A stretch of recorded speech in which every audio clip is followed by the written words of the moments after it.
Most people don't go crazy, they get overloaded.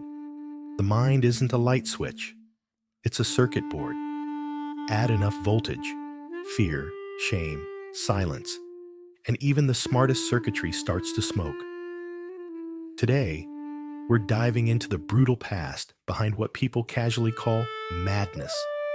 And we're doing it with speed, bite, and receipts from psychology and philosophy. Buckle up. By the end, you'll recognize the patterns, translate the chaos, and maybe give your younger self a hug they didn't get. 1. The house trains the nervous system.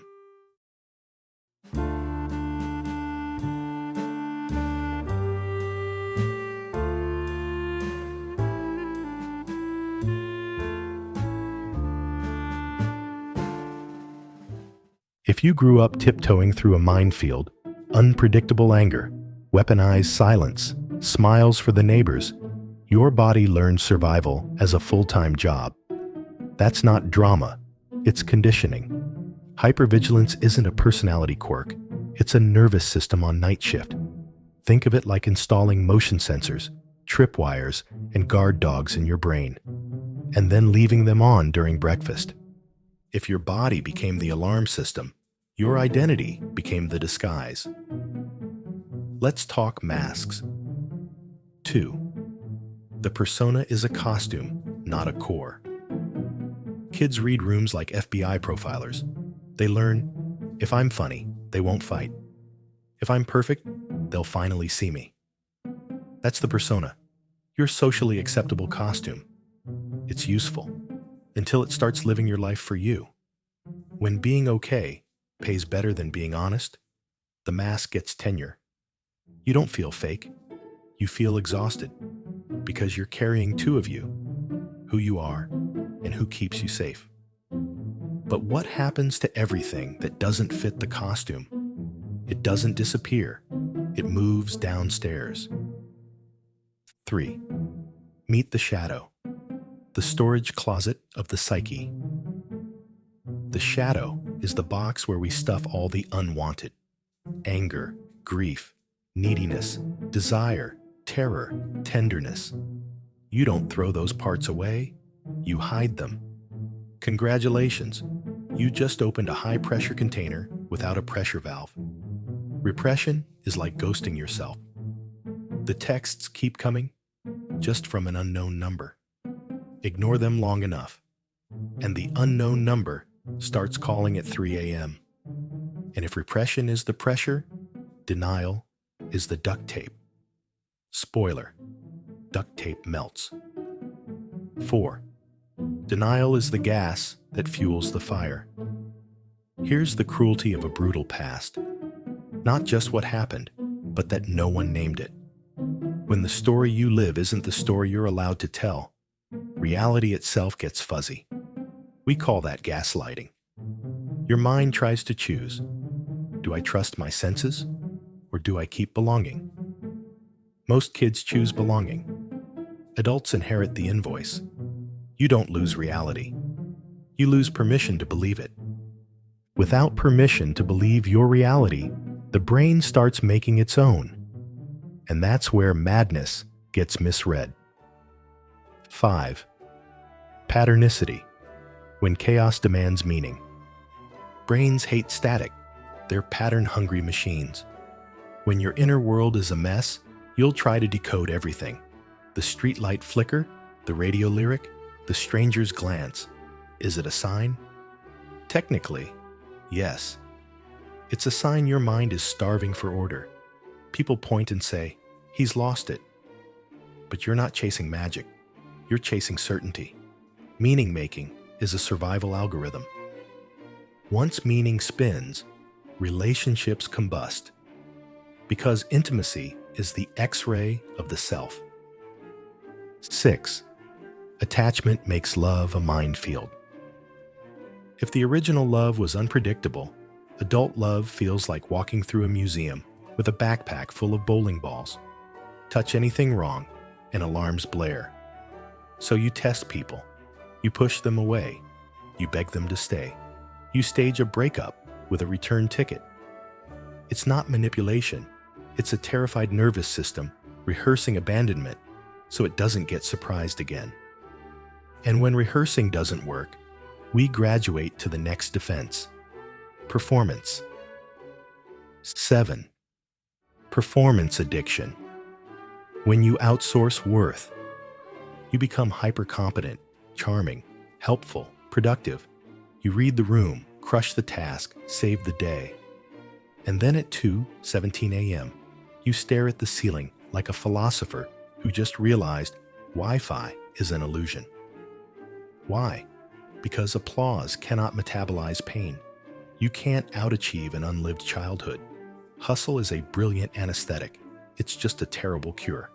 And no anesthetic lasts forever. When it wears off, the body speaks. Loud. 8. The body keeps the receipts.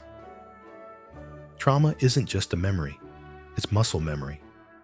Tight jaw, shallow breath, stomach knots, insomnia, migraines. I can't feel anything, then I feel everything. Your biology remembers what your biography avoids. When people say, just think positive, your nervous system laughs in dialect. You can't CBT your way out of a fire while still standing in the flames. First you exit, then you analyze. And when the body finally says, enough, the psyche offers a wild invitation with a slow, dangerous name. 9. The breakdown. That's a breakthrough, but feels like drowning. Philosophically, crisis is renovation disguised as collapse. Psychologically, it looks like exhaustion, rage, numbness, intrusive thoughts, and grief that feels older than your face. You're not weak. You're tired of pretending. In depth psychology, this is the beginning of becoming whole. Not cute, not Instagrammable. You don't sprout angel wings. You dig through the basement. That's individuation. Less, I found myself on a beach. More, I shook hands with the monster and realized it was me at 9 years old, waiting in the dark. Okay, hero. Basement explored. Now what? Now we build. Slowly, bravely, rebelliously. 10. The Anti-Collapse Toolkit. Small, real, repeatable.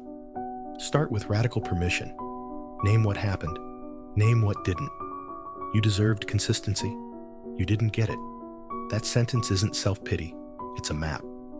Next, create a micro-ritual that tells your nervous system, we're safe now.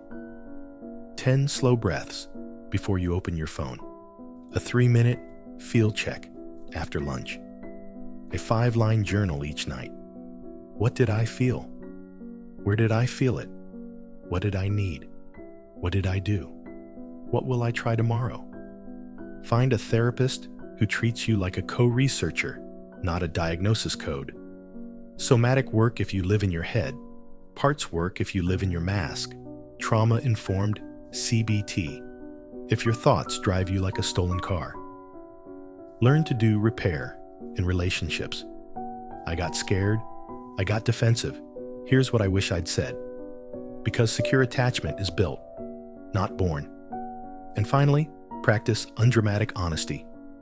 The tiny truth spoken early, before the volcano. Not an essay, a sentence. Wait, what about that brutal past story arc that starts with a kid and ends with chaos? Let's connect the dots you're already seeing. Here's the pattern most people never get taught to recognize. A child learns to survive. The adult keeps surviving for decades. And then the cost shows up as insomnia, rage, numbness, hypermeaning, relationship storms, and a confusing blend of I'm fine and I'm falling. The public calls it crazy. The psyche calls it I refuse to carry this alone anymore. If that narrative feels familiar, you're not alone, and you're not broken.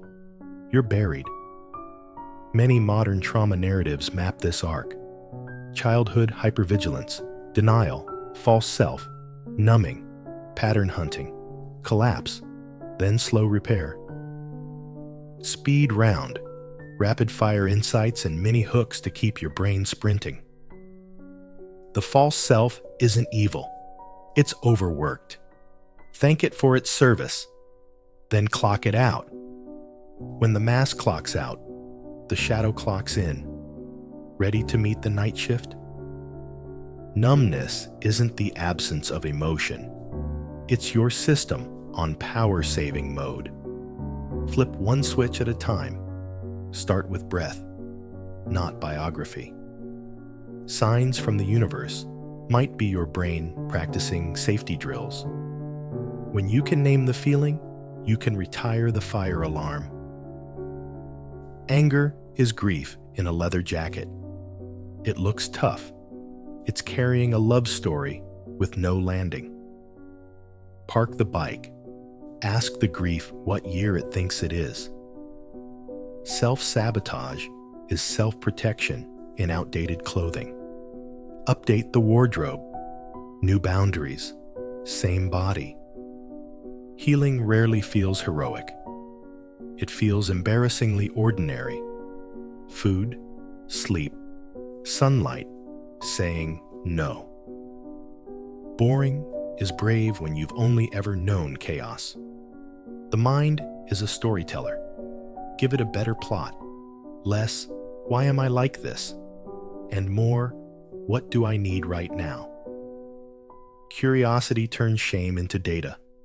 Let's reframe the big scary word. Madness isn't moral failure or a life sentence. It's a message. It's the psyche filing a noise complaint against unbearable silence. Yes, sometimes it looks messy. Voices, symbols, spirals, slammed doors, therapy intake forms you fill out like it's tax season. But underneath the spectacle is a simple petition. See me. Not the impressive me, the actual me. And here's the philosophy kicker. Identity isn't what you perform. It's what remains when performing stops. Aristotle would say, we become what we repeatedly do.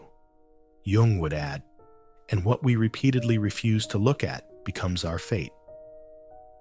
The work is to change both habits and honesty, so fate loosens its grip and freedom picks up the pen. A few pragmatic moves you can steal today. Yes, today. Micro exposure to truth. Say a hard sentence to a safe person before noon. Nervous system deposit, 60 seconds of box breathing at the top of every hour you're awake. Repair rep. Circle back after your defensiveness cools. Name the fear under the behavior. Meaning audit. When you catch yourself decoding signs, ask, what feeling wants a simpler explanation? Ritualize rest. Bedtime starts an hour before sleep. Screens away. Lights dim. Something human and gentle. Will this make life easy? Number. But it makes going crazy less like a verdict and more like a detour. A rough, necessary road to the place you actually wanted to live, your own interior. If you needed a single sentence to carry out of this video, take this. Nothing is wrong with me for needing what I didn't receive. That's not an excuse. It's a North Star. Follow it long enough, and the way home stops being mystical and starts being muscle memory. Before we land this plane, one important note. If your thoughts feel dangerous, if you're at risk of hurting yourself or someone else, tap a professional right now. Local resources, crisis lines, someone who can hold the weight with you. Bravery is asking for backup, not fighting alone. If this hit you in the chest, in the, oh, it's me kind of way, stick around.